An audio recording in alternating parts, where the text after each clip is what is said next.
Hello, folks, and welcome back to another weekly recap show for the Homies Fantasy Football League. It's been an exciting week with lots of action, and first and foremost, I just want to wish everybody a happy holidays. Well, everybody except Carlos, and that's because Carlos is a little... I'm a pastor, I can't say that. Hey, Schmitty, could you help me out? What is Carlos again? You a bitch! Yes, that's right. That's what he is. Thank you, Schmitty. Well, it's been an exciting week. I know we had one game that was about as close as can get. We had a blowout and lots of other things. And the standings are crazy tight. We've got 3 people tied for first place. We got 1 person in second place. And we've got 6 people tied at 6 and 6. So with only 2 weeks left, anything could happen for the Homies Fantasy Football players. Well, anything except me and Carlos making the playoffs because we both suck. I suck, but at least I'm cool. Carlos is, well, Schmitty, one more time. What's Carlos? Oh, you a bitch! It's so true. That's what he is. So anyway, for more information on what happened this last week and what's coming up, let me turn it over to your favorite recapist and mine. Take it away, Schmitty. Thanks, Commish. What's up, everybody? Welcome back to another edition of the Homies Fantasy Football Weekly Recap. As the Commish talked about, we've got some tight scores to talk about. We've got some tight standings as well coming down here in the final couple weeks before the playoffs begin. And we've got some scores and some winners that might surprise you. But without further ado, let's get right into the action. First up, we've got myself taking on Craig. Craig coming in 6 and 5. I'm coming in 5 and 6. I need a win desperately. I've been on a terrible loss streak. Started off as the unstoppable. Yeah, but it has been a rough stretch here in the middle of the season for you, boy. We're going to start off on the side of Craig. He had some phenomenal games out of his top 3 players here. Dak Prescott with a great game of 28. Joe Mixon, bomb game of 32. And Josh Jacobs in a great win by the Raiders over the Cowboys, has a nice game of 18. After that, slim pickings for Craig. All single digits to follow after that. The highest score remaining out of anybody left on his team after that was 4 points. And you can't help but take a look at the bench, see guys like Randall Cobb and Russell Gage, which definitely could have made the difference for him in this one. But as we swing over to my side of things, while the Seahawks still suck, Russell Wilson still able to put up some numbers. 21 out of him. Zeke Elliott with 16. Cooper Kupp, are we surprised at this point? Another 18 points out of him. T. Higgins with 23. And Damian Harris chipping in nicely with 12 points, which is nice with things getting a little dicey with DeAndre Swift going out early. Team was able to hang in and snap the god-awful losing streak I've been on. GG's to you, Craig. Final score in this one, Craig with 99, myself with 114. We both moved to 6 and 6. Next up, we've got Orton taking on Carlos. Now, this has been a totally different tale for each of these sides. Orton started off this season kind of slow and has caught some fire recently, reigning as the top spot in the league. Carlos was up there right where I was not too many weeks ago here in the season, but has been on a terrible losing streak, looking to snap it here. And we're going to start with Orton's side of things. Justin Herbert with 22. Dalvin Cook manages 13 points, but not quite Dalvin Cook style, and manages to go down with another injury. Devontae Adams with 18, Deebo Samuel with 20, Odell Beckham with 19, and Orton running double tight ends. Dawson Knox and Pat Freiermuth both putting up nice numbers, 18 and 14 respectively. Orton with a nice week, 143 points, but as we mentioned, Carlos coming in looking to snap that losing streak. So as we move to his side of things, Josh Allen, 29 points. A.J. Dillon with 19. Claypool and Cooks with 11 and 13. Jalen Waddle with a big game of 28. Darnell Mooney with 17 to take down those pitiful Lions on Thanksgiving. And in a game that became turnover central between the Ravens and the Browns, Ravens D coming out with 12 points. Puts up a very nice week for Carlos, finally snapping that losing streak. 152-point week out of him. And for Orton, not a loss he wants to take. Looking forward into his lineup, a lot of injuries. Orton's really going to need to win that money to pay for the hospital bill for a lot of his guys being out. But with that being said, final score on this one, Orton with 143, Carlos with 152. Orton drops to 8 and 4, Carlos back up to 6 and 6. Next up, banger matchup here. David taking on Matt. As the commish said, we had a matchup this week that got about as close as it could get.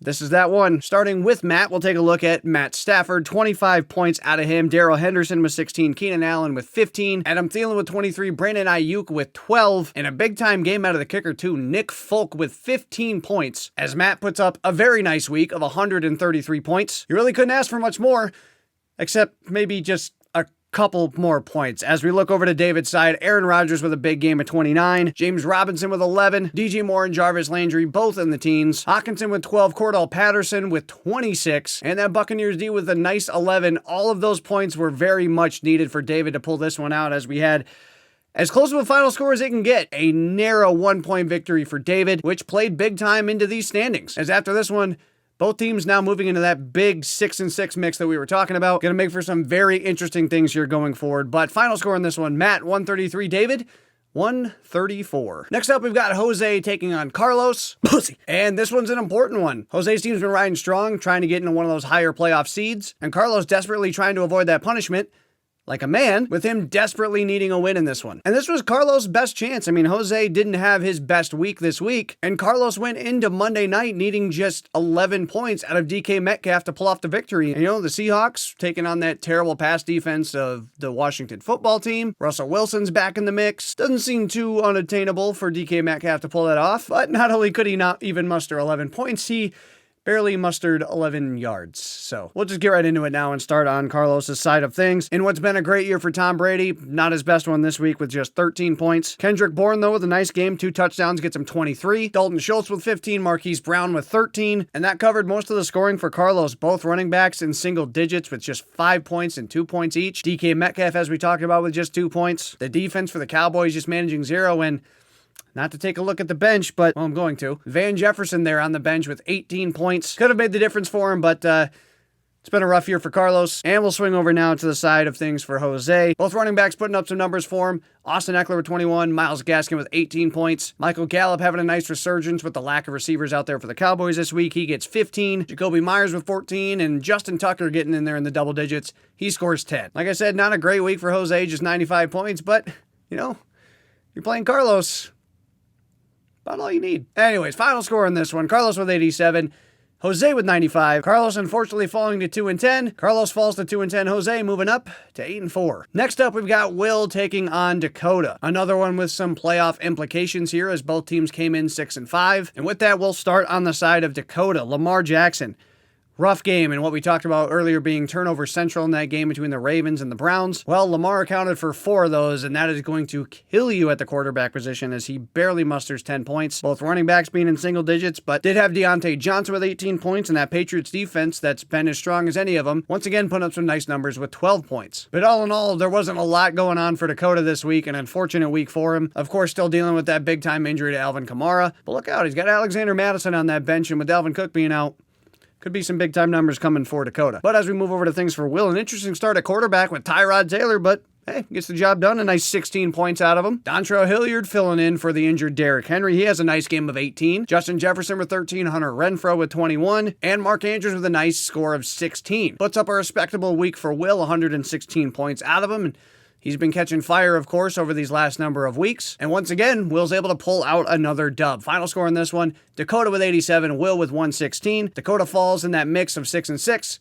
Will moving up to 7-5. And oh Lord, for our last matchup, who would have thought we've seen the day coming? Oh, it's an exciting day for this league. As unfortunately for Patrick, who has had a very nice season in this league, had about everybody rooting against him this week in the group chat, as we finally saw the unthinkable happen. Our last matchup, of course, is Patrick taking on the commish. I mean, the commish knows, we all know, his wife knows, all of Mission City Church probably knows it by now. Adam has had a terrible years so far in fantasy, but rejoice, the streak has been broken. We are going to start off on the side of Patrick, though. Jimmy G with a respectable game of 13 points. Jonathan Taylor, who's been very hot this year in fantasy, puts up a nice game of 19. Stephon Diggs with 20. Tyler Lockett with 12. Gronk with 19. Bills defense with a nice game of 12. And Evan McPherson, the kicker, getting in there with 11 points as well. Not a terrible week for Patrick. 122. That's definitely going to keep you competitive most weeks until Adam's team comes in and has a complete resurrection. It took Christ 3 days. It took Adam's team 12 weeks. But you know what? It happened. Looking over at the side of things for Adam, Joe Burrow, a nice game of 17. I can't even believe I'm reading off this next stat line. Leonard Fournette, 4 touchdowns in the game for the Buccaneers. He gets 44 points. Antonio Gibson with 23 points. Not a whole lot going in the middle of that lineup for him, but if you get down to the bottom, Elijah Mitchell with 27. Dolphins defense with 25 points, and Daniel Carlson, the kicker, with 16. And one of the most unforeseen circumstances to happen this week, the commish pulls out not just the dub, but an absolute blowout of a dub in a 49-point victory over Patrick. And on top of that, taking home the high score this week. And while Adam is almost surely to not make the playoffs, he's still gonna probably go home with more money than half the people in this league. You gotta love the storylines. Anyways, final score in this one, Patrick with 122, the commish with 171. Patrick falls to 8-4, the commish finally getting a dub.